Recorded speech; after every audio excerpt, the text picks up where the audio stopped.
Hello, everyone, and welcome. Today, we're going to be digging into a really powerful story from the Gospel of Mark, chapter 11. It's all about that intense confrontation Jesus had in the temple and what it really means when a house of prayer becomes a den of robbers. So, what we're doing here is reflecting on the key messages from the sermon we all heard this past Sunday, September 21st, from Pastor Jason Cho at the Montgomery Korean Presbyterian Church. We're going to see how this story from long ago actually has a lot to say about the challenges we're facing right now. Okay, let's dive into this. All right, so the sermon started with a pretty tough observation, It was about how the church is often seen today, both in the United States and in Korea. And, well, it sets a pretty stark and uncomfortable stage for the whole message. I mean, just look at this contrast. It's huge. The church is meant to be the light and salt of the world, right? A force for good. But the sermon we heard pointed out that for a lot of people, it's actually seen as a liability, maybe even a debt to society instead of a blessing. Wow, that's a pretty big difference. So why is that? Why do people see it this way? Well, the sermon we heard suggested a few things. This trend of chasing after our own self-interest, instead of being truly different from the world around us. Sometimes aligning with political power just to protect the way things are. And then, when people call for change or reform, it's often seen as just an attack on authority. Definitely something to think about as we jump into the Bible story. And this is where the sermon really dove into the core story from the Gospel of Mark, chapter 11. It's the famous scene of Jesus showing up in Jerusalem and basically taking on a corrupt system right in the heart of the temple. Now, on the surface, what Jesus saw probably looked pretty practical. I mean, you had worshipers traveling from all over. They needed to buy animals for sacrifices that were approved, and they had to exchange their Roman money for the special temple tax.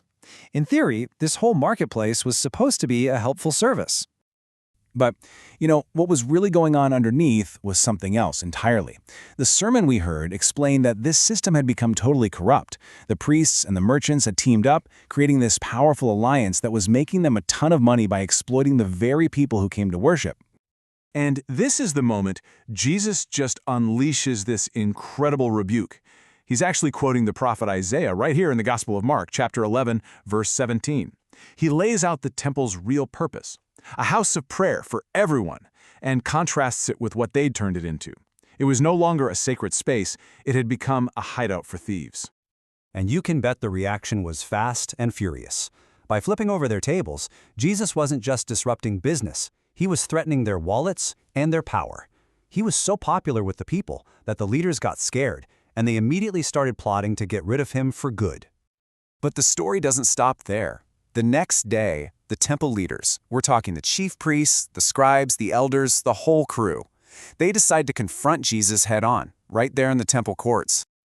And this is what they ask him. You can feel the challenge in their words, can't you?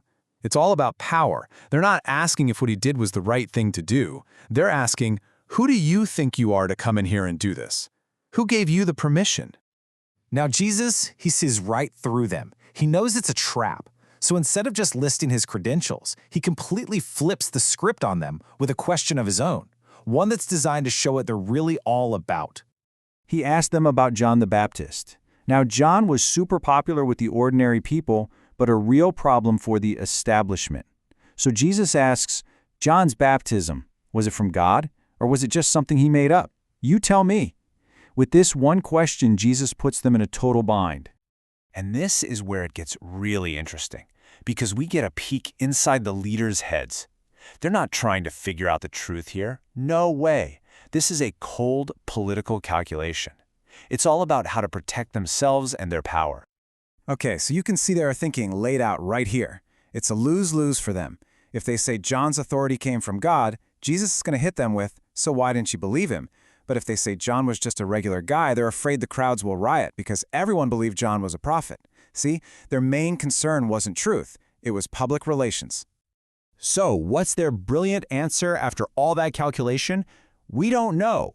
It's a total cop-out. It's a calculated move to just avoid the question entirely and protect their own skin. They chose to play dumb rather than take a stand. And this is where the sermon really brings it all home, connecting this ancient story right back to us today. The whole thing acts like a mirror, forcing us to take a hard look at our own world, and maybe even our own hearts. The parallel that the sermon we heard drew is just crystal clear. Just like those temple leaders, if we're only focused on protecting our own power, our own comfort, our own interests, we literally can't understand the true authority and message of Jesus. That self-interest creates a kind of spiritual blindness. And that brings us to the final, lingering question from the sermon, a question that isn't just for them, back then, but for every single one of us. Is our house, our church, our community, truly a place of prayer for everyone?